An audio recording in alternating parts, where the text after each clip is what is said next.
Silver here with more project updates. First of all, we're going to show my Commodore Vanderbilt Christmas locomotive. In this one, I installed a 999 motor, and the trick to that, let's pretend that this is a 999 motor, which it isn't, but the trick to it is that this little slot right here is too low. You have to cut a slot up here. Otherwise, the front will run front end high. Now behind it, if you look, you'll see that I have a Lionel pre-war tender with Marx trucks.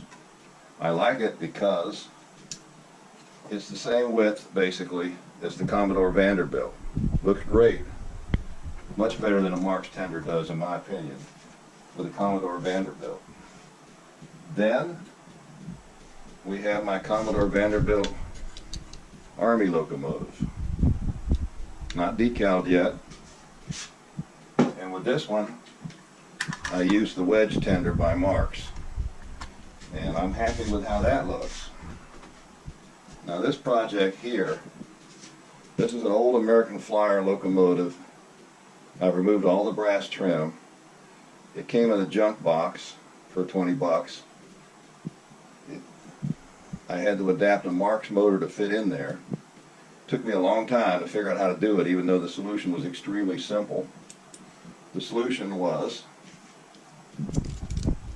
a bolt that goes right across and fits in the two little slots on the front of the micromotor, and a rector set part that goes in the slots on the back, and nothing to it.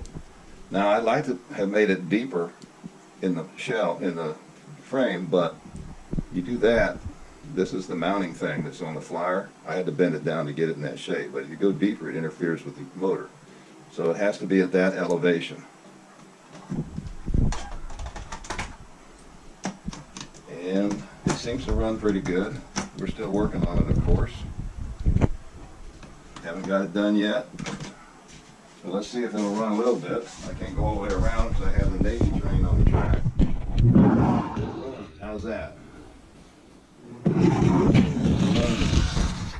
Now what about the boiler? Well, here it is. Haven't put it on yet. I have to put all the brass trim back on it. That's that hammered metallic that I used on the wind-up engine. This is something I call oxide red, which is a primer for the roof. The frame is black, and of course it'll go on like that somehow. I'm missing the headlight surround, but I have all the other parts. I'm looking for decals to go there. Another thing I want to show you, I bought this for $5 at a train show. It was the Dothan Wiregrass Region train show in Dothan, Alabama. There was a huge chip right here, about that size. And you notice this is shiny, unpainted plastic. So I put a thin layer of styrene underneath, which serves as a shell for support. Then I cut out a piece of plastic that's thicker and put it in there, filled it, sanded it, and of course I had to paint the roof black because I cannot match this. Runs great. Glad I got it. $5.